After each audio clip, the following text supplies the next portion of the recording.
May kakalikutin ulit tayo guys, isang Hanabishi stand fan. So try nga natin kung anong problema nito. Kapag sinasaksak natin, umuugong siya. Ayan. Wag na lang natin ituloy para hindi masira yung kanyang motor.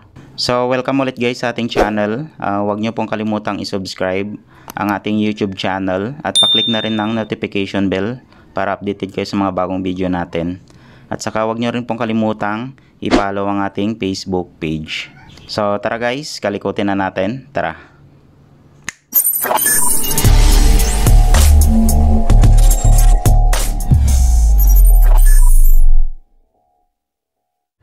Siguro ang problema nito mga kalikot, ipit na yung kanyang bushing shafting kaya umuugong na lang. So check na natin. Ayan, mukhang freewheeling naman, hindi naman matigas ikutin.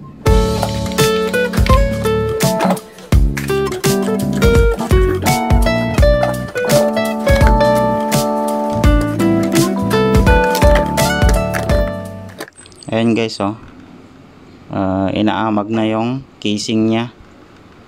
So sana okay pa yung kanyang motor.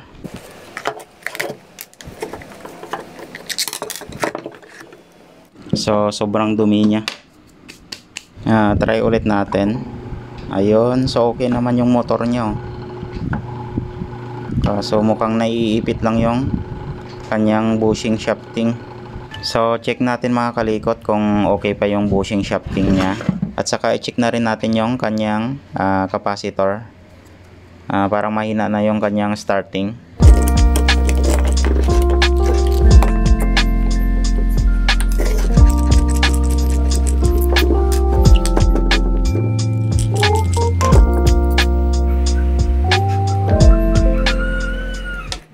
Malutong na rin yung panali niya kaya papalitan natin ng bago.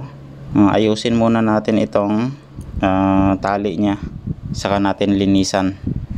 Dito mga kalikot, ayan parang may kwan siya dito, sunog. Tapos ayan tanggal na yung isa. Yan, umitim na, tapos inaamag, kulay green. So may problema yung kanyang motor mga kalikot. Kailangan na talagang palitan. Bali okay naman yung pagkatanggal natin kanina. So nung brinash ko to, ayan, parang manipis na lang yung nakakapit dito sa naputol na to, yung hibla. Tapos ayan may kwan siya, parang nag-abo na siya. Ayan, tapos nagkukulay green. Tapos nung brinash ko lang siya, naputol na. So may problema itong kanyang motor. Tanungin muna natin sa may-ari kung papalitan niya ng motor or kung papabilhan niya ng motor. Tapos syempre kung pumayag yung may-ari na papalitan yung motor, isama na lang din natin na papalitan itong bushing shafting niya. Ayan kinakalawang na kasi. So update ko na lang kayo mga kalikot kung ano yung feedback ng may-ari. The next day. Update tayo mga kalikot dito sa ating ginagawang stand fan electric pan na Hanabishi. Nabilhan na natin siya ng bagong motor. Ayan. And then pinalitan na rin natin yung kanyang bushing shafting. Bago na yung ipapalit natin. Tapos palitan ko na rin yung mga bushing niya, yung harap at saka sa likod. So linisin ko muna guys, tapos update ko na lang kayo kapag na-assemble na natin. May mga video naman tayo kung paano magtanggal ng bushing shafting at saka magbalik. So check nyo lang sa ating YouTube channel at saka sa ating Facebook page. Tapos may video rin tayo kung paano mag-align ng or mag-balance ng bushing shafting. So check nyo na lang sa ating channel. So update ko na lang kayo mga kalikot kapag nalinisan ko na lahat. A few moments later. Nalinisan na natin guys yung kanyang housing. Ayan, malinis na siya. Tapos ilagay na lang natin yung mga stopper nya.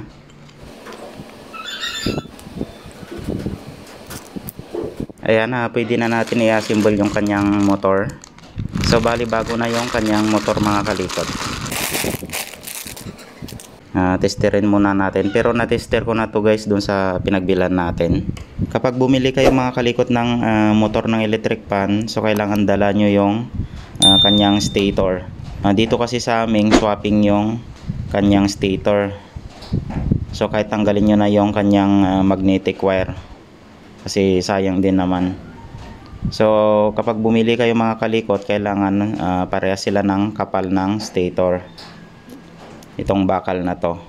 Tapos kailangan syempre testerin nyo rin yung mga wire nya para hindi kayo pabalik-balik sa store na pinagbibilhan nyo. So dito guys may color coding siya. Yan, yung dalawang yellow, ito yung papuntang capacitor. Yung kanyang main line, ito yung kulay green. So dito tayo mag test point sa kulay green na to, kasi itong white number 1, number 2 yung black, number 3 yung red. So testerin natin siya. So kailangan may reading yung ating tester kada test natin sa mga wire. Ayan, try natin itong white. Ayan guys, so kailangan may reading tayo na nakikita. So kapag wala tayong nakikitang reading dito sa ating tester, ibig sabihin yun open yung ating wire.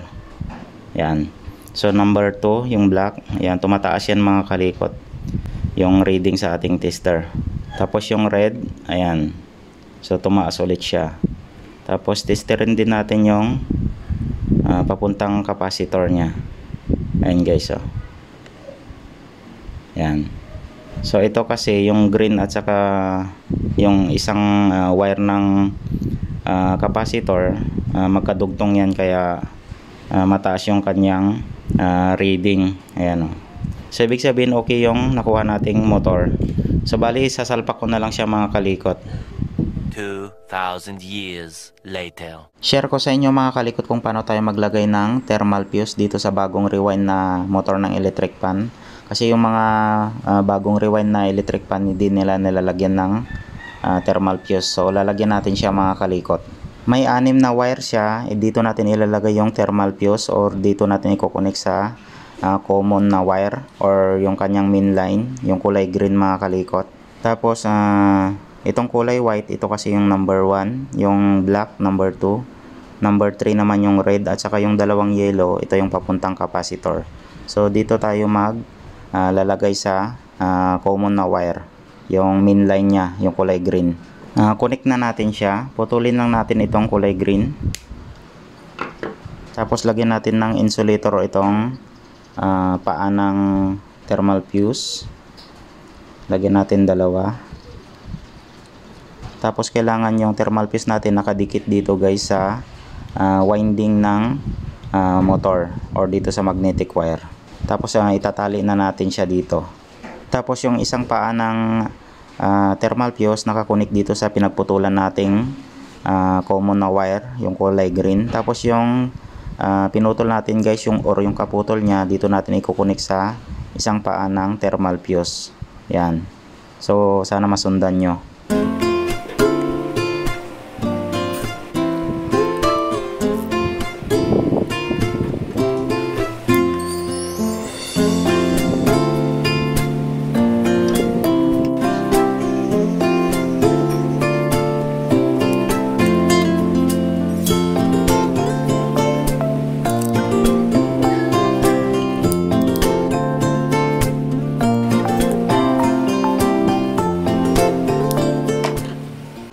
So ganun lang mga kalikot ang paglagay ng thermal fuse. Ayan, so okay na siya mga kalikot.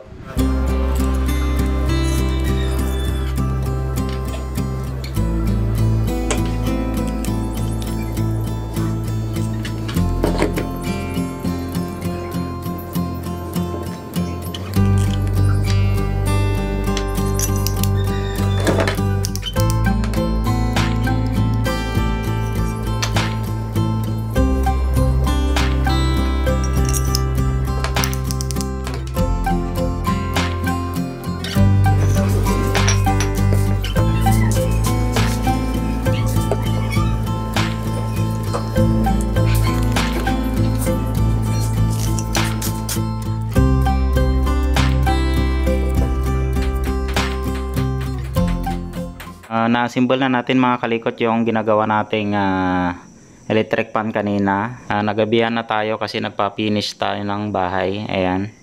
So, testing muna natin siya mga kalikot. Ayan. So, okay na siya mga kalikot. Ayan o. Ang pinalitan natin dito mga kalikot, yung kanyang mismong motor. Tapos yung kanyang bushing shafting sa harap at saka sa likod, pinalitan natin siya ng bago. So, yun lang yung mga ginawa natin guys. Tapos nilinisan natin. Pwede na natin ibigay sa may-ari.